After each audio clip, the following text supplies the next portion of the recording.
சூப்பரா இருக்குக்கா. அவங்க டிரெக்ஷன் எப்படிமா? செம்மையா இருக்குது. சூப்பரா இருக்குக்கா. நல்லா நடிச்சிருக்காரு. மக்கள் சின்ன தூக்கி சாப்பிட்டுட்டாரு அவரு. நல்லா இருக்கு படம். சூப்பரா பண்ணிருக்காரு. எதிர்பார்த்ததை விட சின்ன பையன் இவர் என்ன பண்ணிருப்பாருன்னு நினைச்சு வந்தோம். ஆக்ஷன்ஸ் எல்லாமே நல்லா அதிரடியா பண்ணிருக்காரு. செம்ம எஃபர்ட் போட்டுருக்காரு. அவரோட எஃபர்ட் தான் அந்த படம். நல்லா இருக்கு படம். பார்க்கலாம் அந்த மாதிரி. நியூ ஃபேஸ்க்கு நிறைய வாய்ப்பு கொடுத்துருக்காங்க. இது மேக்ஸிமம் யாரும் பண்றது கிடையாது. நல்லா இருக்கு படம். நல்லா இருக்கு. நல்லா இருக்கு. சூப்பரா இருக்குங்க. ஓவராலா சூப்பரா இருக்கு. எல்லாம் நடிச்சிருக்காங்க. ஏன்னா கொஞ்சம் அவ்வளோவா காமெடி எதுவுமே இல்லை. லைட்டாக கொஞ்சம் இது நல்லா இருக்கு அவரோட. அதெல்லாம் ரெண்டு கம்மி. காமெடி எப்படி சொல்லுவோம், காமெடியாக இருக்கணும், ஒரு ஆக்ஷனாக இருக்கணும். ஃபுல் ஆக்ஷனாகவே இருக்கு, காமெடி இல்லை. ஆமாம், ஏன்னா நான் ஒரு ஃபேமிலியோடு தான் வந்தேன். அண்ட் எனக்கு ஃபேமிலி எக்ஸ்பீரியன்ஸ் நல்லா இருந்துச்சு. சூர்யா படத்தில் அருமையாக பண்ணியிருக்காருண்ணே. ஃபர்ஸ்ட் படம் போலே இல்லை. அவர் பார்த்தீங்கன்னா நடிப்பின் அரக்கன் போல இருக்காரு. தலை அருமையாக நடிச்சிருக்காரு. சூப்பராக நடிச்சிருக்காரு. பீனிக்ஸ் படம் பார்க்க வந்ததுக்கு காரணமே விஜய் சார் தான். ஏன்னா 2 நாளைக்கு முன்னாடி இந்த தம்பி சூர்யா சொல்லியிருந்தாப்புல, நான் வந்து விஜய் சாரோட ஃபேனு, சிம்பு சாரோட ஃபேனு அப்படின்னு. சிம்புவுக்கும் விஜய்க்கும் அவர்களோட ரசிகர்களுக்கும் சப்போர்ட் பண்ணிட்டு இருக்க வந்து அந்த கூல் சுரேஷ். அந்த ரசிகராக இருக்கிற இந்த சூர்யாவுக்கு சப்போர்ட் பண்ணாமல் இருந்தால் அந்த கூல் சுரேஷ் எப்படி நியாயமா தர்மமா? அது அதுக்காக தான் நாங்கள் வந்தோம். ஆமாங்க, விஜய் சார் மட்டும் இல்லை, சிம்பு சாருக்கும் சேர்த்து தான் சொல்கிறேன். இவர் 2 பேரோட ரசிகர்னு சொல்லி இந்த தம்பி சூர்யா சொன்னாப்புல, அதனாலே தான் நான் சூர்யாவுக்கு சப்போர்ட் பண்ண வந்தது. அது மட்டும் இல்லை, நீங்கள் வேணால் இன்றைக்கி உங்கள் கேலண்டரில் எழுதி வச்சுக்கோங்க. எப்படி நாளைய தீர்ப்பு படம் வந்தப்போ விஜய் சாரை வந்து அப்போ அந்த டைமில் நிறையா பேர் வந்து கேலி கிண்டலும் பண்ணாங்க. ஆனால் இன்றைக்கி தளபதி விஜய் அவர்கள் இன்னைக்கு அடுத்த நாளைய முதல்வர் அப்படின்னு சொல்கிற அளவுக்கு இன்றைக்கி வளர்ந்துருக்காருன்னா அவருடைய விடாமுயற்சி தான் காரணம். அதே மாதிரி இந்த தம்பி சூர்யா சேதுபதி அவர்கள் இன்னையிலேருந்து கரெக்டாக 1 வருஷத்தில் ஒரு பெரிய நடிகராக வருவார். நீங்கள் வேணால் எழுதி வச்சுக்கோங்க. விஜய் சேதுபதி சாரோட பையனோட ஃபர்ஸ்ட் படம் சூப்பராக பண்ணால் ஹார்ட் ஒர்க் பண்ணியிருக்கான். 1.5 வருஷம் கஷ்டப்பட்டுருக்கான் படத்தில். நாங்கள் கஷ்டப்பட்டு நாங்கள் பார்த்துருக்கோம். நாங்களும் ஒரு 6 மாதம் கஷ்டப்பட்டோம் படத்தில். அது இல்லாமல் எம்எம்ஏக்கு ஷா மேப்ஸ்டர்னு வர வச்சு அவனை பாக்ஸிங் ட்ரைன் அப் பண்ணி தான் எம்எம்ஏ ஃபைட் எடுத்தாங்க. அது இல்லாமல் டைலாக்கு ஃபைட் சீக்வன்ஸ் தான் சூப்பராக பண்ணால் சூப்பர் படம். டேரக்ஷன் அனலிஸ் மாஸ்டர்னா அனல்பா இருக்கும். சூப்பரான மாஸ்டர், ஃபைட் மாஸ்டர், சைலண்டான மாஸ்டர், செம்ம பிரசன்ட். நான் எங்களுக்கு வாய்ப்பு கொடுத்து தூரம் கூட்டு வர நினச்சி கொடுப்பாங்க. சரியான வாய்ப்பு, சரியான படம். அதை ஒரு முடக்க ஒரு கூட்டம் இருக்கு. அதுதான் இந்த படத்தில் அவ்வளோ அழகாக அவங்க எடுத்து சொல்லியிருக்காங்க. அருமையா இருக்கு. ஃபர்ஸ்ட் ஹாப்ல பாத்தீங்கன்னா 3 கிலோ சாமா போட்டு சரன்னு போட்டு வெட்டாரு தலை. செகண்ட் ஹாப்ல boxing, kick boxing, Michael Jackson அது போல போட்டு பாக்ஸிங் அழகா சொல்லியிருக்காரு. அருமையா இருக்கு தலைவா படம். அதெல்லாம் ஒண்ணுமே அது பண்றவங்க பண்ணுவாங்க. ட்ரோலின்றது எப்பயுமே வரனே, அதெல்லாம் நம்ம கண்டுக்க கூடாது. ஏன்னா அழகா நடிச்சிருக்காரு. நடிப்பு அப்படியே செதுக்கி நடிச்சிருக்காரு. சூப்பரா இந்த பார்க்கும் போது நம்மளுக்கு அருமையா இருக்குன்னு. ஃபர்ஸ்ட் ஹாப் என்னடா ஒரே வெத்து குட்டா இருக்கேன்னு பார்த்தேன். ஆனா அதுக்கப்புறம் கதைக்கு வந்தாங்க. அருமையா இருந்ததுங்க கதை. படம் இட்டுனே எல்லாருமே பார்க்கலாம். அருமையா இருக்கு. சூப்பர் ஆயிடுவாருங்க. அதுதான் அடுத்த மக்கள் செல்வன் அவர் ஆயிடுவாரு. அப்படியாப்பட்ட ஒரு படமா இதுல கொடுத்துருக்காங்க. சும்மா 3 கிலோ சாமா போட்டு சரன்னு போட்டு வெட்டாரு தலை. வெட்டு அப்படியாப்பட்ட வெட்டு அடுத்த படத்துக்கு போடுவார் அந்த வெட்டு. 10 தனுஷ், 10 விக்ரம், 10 சிவகார்த்திகேயனை பார்த்த மாதிரி இருந்துச்சு. நல்லா இருக்கு படம். ஆக்ஷன் சீக்வன்ஸ் ஒண்ணுமே தரமா இருந்தது. அதிரடியான படம். சூப்பரா இருக்கு. எல்லாருமே பார்க்கலாம்.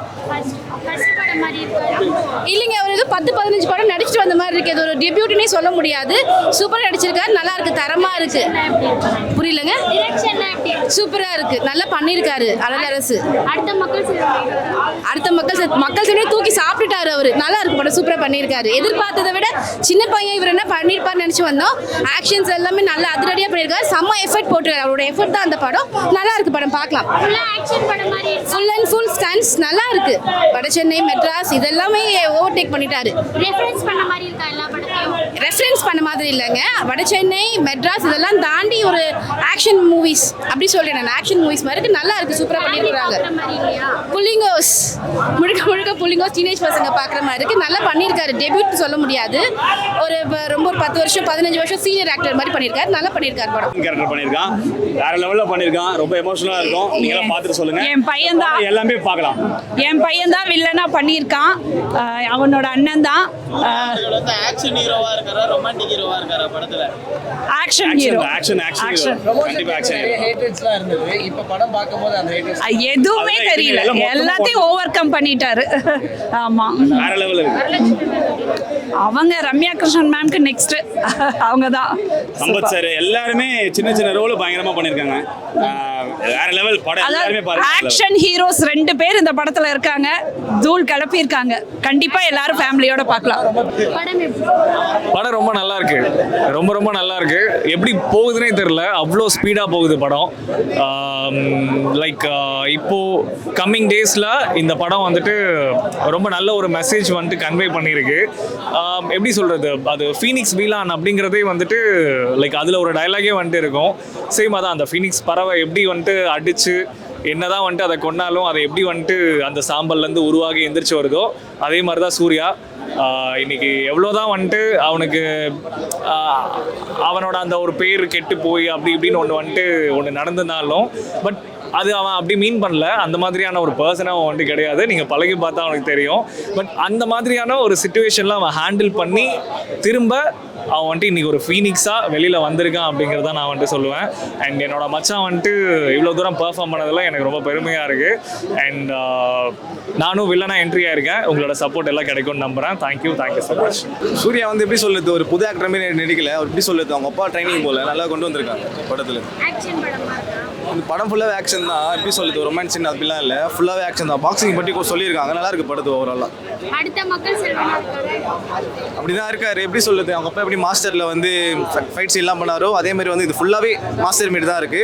அடுத்த வடை சென்னை 2 மாரி நல்லா இருக்கு படம் ஓவராலாக. அந்த படத்தை ரெஃபரன்ஸ் பண்ண மாதிரி இருக்கா, வடை சென்னை 2 ரெஃபரன்ஸ்? ஆமாம், அதுல இருந்து கொஞ்சம் கேரக்டர்லாம் எப்படி சொல்லுது, இந்த கபாலி எப்படி இந்த சார்பட்டா பரம்பரை அதெல்லாம் அந்த நடிச்சவங்களாம் கொஞ்சம் கொண்டு வந்திருக்காங்க இந்த படத்தில். அப்படிதான் இருக்கு, நல்லா இருக்கு. கதை புதுசா எதுவுமே இல்லையா? கதை புதுசாக தான் இருக்கு, கதை நல்லா தான் இருக்கு. இன்ட்ரெஸ்டாக தான் போகுது. இப்படி தூக்கம் வரல அதெல்லாம். எவ்வளவு ரேட்டிங் கொடுங்க? ஒரு 8 தரலாம். அவ்வளோ அழகாக சொல்லியிருக்காங்க, சூப்பராக இருக்குது தலைவா.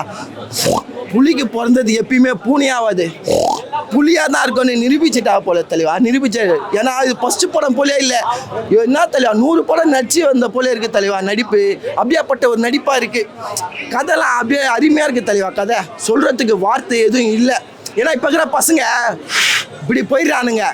அடுத்த கட்டத்துக்கு போனோன்னா அவன்கிட்ட படிப்பு இல்லைனாலும் விளையாட்டுன்ற ஒரு விஷயத்துக்கு போகணும். அதெல்லாம் இந்த படத்தில் அவங்க சொல்லியிருக்காங்க. ஏன்னா இப்போ சின்ன பசங்க கெட்டு போகிறானுங்க, சீரழிஞ்சு போகிறானுங்க. கண்ணுக்கு எதிரில் பார்க்குறேன், சீரழிஞ்சு போகிறானுங்க. மேலே வரலாம் பார்த்தா அவன் அழிக்கிறான். அதை தான் இந்த படத்தில் அவங்க சொல்கிறாங்க. நாங்கள் முன்னேறணும்னா உங்கள் கையில் தான் இருக்குது. எங்கள் முன்னேற்றத்தை தடுக்காமல் அடுத்த கட்டத்துக்கு நீங்கள் எங்களை எடுத்துகிட்டு போங்க பாவீங்களா. ஏன்னா ரொம்ப கஷ்டப்படுறோம். நான் எவ்வளோ செலெக்ஷன், நான் ஒருத்தனை எப்படி வருத்தப்படுறேன்னா நம்ம எவ்வளோ கோடிக்கணக்கான பேர் எவ்வளோ கஷ்டப்பட்டுருப்பாங்க பாருங்க. சூப்பராக இருக்குது தெளிவா படம். எல்லாருமே படத்தில் தெளிவா படம் ஃபுல்லாக எல்லாருமே ஃபுல்ஃபில் பண்ணியிருக்காங்க. ஃபுல் மீல்ஸ் அப்படியே அடிச்சு பாயாசம் குஷு வந்த போல இது படம். படத்தில் ஒரு சென்டிமெண்ட் சீன் இருக்குன்னு சொல்லியிருக்காங்க, அது ஒர்க் அவுட் ஆயிருக்குண்ணே. ஏன்னா அவங்க சாவடிச்சிருவாங்க, அது சொல்லக்கூடாது. கிளைமேக்ஸில் வருங்க சென்டிமெண்ட் சீன் நல்லா இருக்கு. நானுக்கே தரையாக கொட்டுச்சு, அப்படியே கட்சி பேத்து துவச்சிக்கினேன். அப்படியேப்பட்ட ஒரு சென்டிமெண்ட். அதை தான் தெளிவா 3 கிலோ சாமான் தெளிவா 3 கிலோ எப்படி 3 கிலோ போட்டு சும்மா பலகுன்னு வெட்டா இருப்பாரு தெளிவா. அப்படியாப்பட்ட ஒரு வெட்டு இங்கே உயிர் அந்த வெட்டு பெஜாரி தலைவா. ஒரு வேதனை, எமோஷன்ஸு, அட்டாச்மெண்ட்ஸு நம்மளுக்கு வருதானா ஒரு ஆணியும் வரல.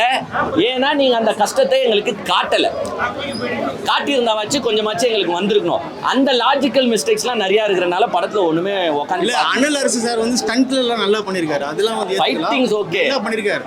பட் அந்த ஃபைட்ஸ் இவர் பண்ணும்போது அதை ஏற்றுக்க முடியல. இதெல்லாம் வந்து இந்த ஃபைட்ஸ்லாம் யார் பண்ணுவானா, ஒரு 20-30 படம் நடித்த ஹீரோ அவங்க பண்ணால் ஓரளவுக்கு ஒத்துக்க முடியும். இவர் பண்ணும்போது ஏங்க அந்த MMA பாக்ஸருக்கான உடல் பாவனை இல்லைங்க. அவருக்கு கஷ்டப்பட்டுருக்காரு. 120 கிலோலேருந்து கம்மி பண்ணுன்னு சொல்லியிருக்காரு.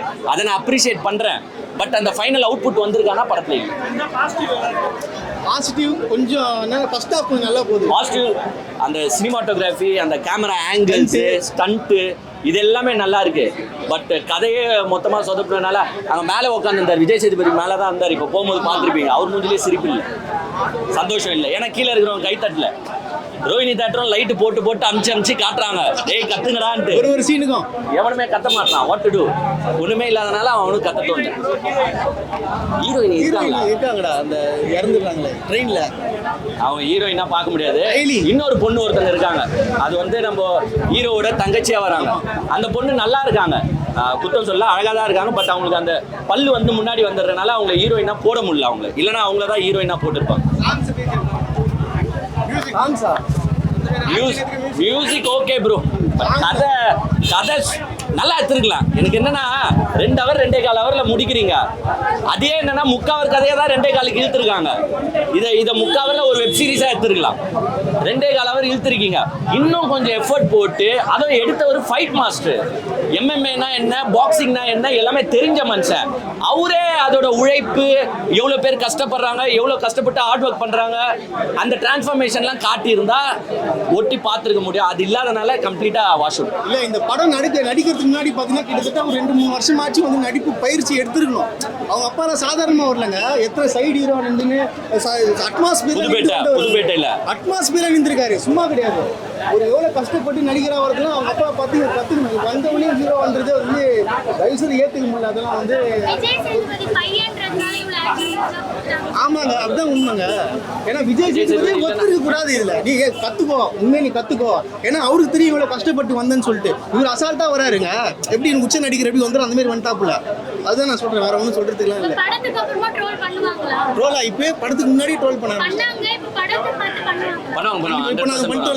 ஸ்டோரி இல்ல, ஒண்ணுமே இல்ல. அதனால ட்ரோல்லாம் இல்ல, அதுக்கு வேலையும் பண்ணுவாங்க. ஃபர்ஸ்ட் டைலாக்ஸ்லாம் நிறைய பேசக்கூடாது. அந்த தம்பிக்கு ஒரே ஒரு அட்வைஸ் தான். இல்ல ஃபர்ஸ்ட் பேசிட்டாரு நிறைய. என் அப்பா ஐடென்டிட்டி வச்சு வரல, அப்படி வரல, இப்படி வரல, அந்த மாதிரிலாம் இல்ல. அப்பா இருக்கிறனால தான் நீங்க இங்க இருக்கிறீங்க.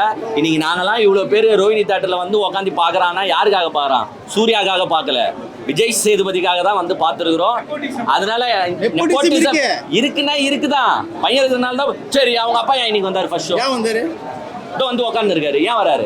என் பையன் நடிச்சிருக்கான், அவனுக்கு என்கரேஜ் பண்ணணும், மோட்டிவேட் பண்ணணும். இன்ஸ்பிரேஷன் யாருன்னு பாருங்க. நீங்க அதை பார்க்காம நீங்க வரீங்க. உச்ச நடிகர் விஜய். அப்புறமா அப்பாவால தாங்க பையன். அங்கேயும் அப்பாவால தான் பையன், இங்கேயும் அப்பாவால தான் பையன்.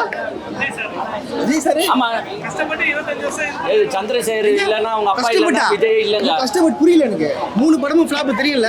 அதுக்கப்புறம் விஜயகாந்த் வந்து வாழ்க்கை கொடுத்தாரு. அதே மாதிரி இவருக்கும் கொடுப்பாருன்னு நினைக்கிறேன். எனக்கு தெரிஞ்சு விஜய் சேதுபதி அளவே பண்ணக்கூடாது. கண்டிப்பா வந்து இன்ஸ்பிரேஷனா வந்து விஜய் சேதுபதி நடிச்சிருந்தாரா நடிப்பு வந்திருப்பாங்க. அங்க யாரு உச்ச நடிகருக்கு எங்க நடிப்பு அவருக்கு வராது. ஃபர்ஸ்ட் ஸ்டோரியை மிஸ் அவுட் பண்ணிட்டாங்க. எதுவுமே இல்லை, நல்லா இல்லை. One time watchable. சும்மா போர் அடிக்குதுன்னா நீங்க வந்து பார்க்கலாம்.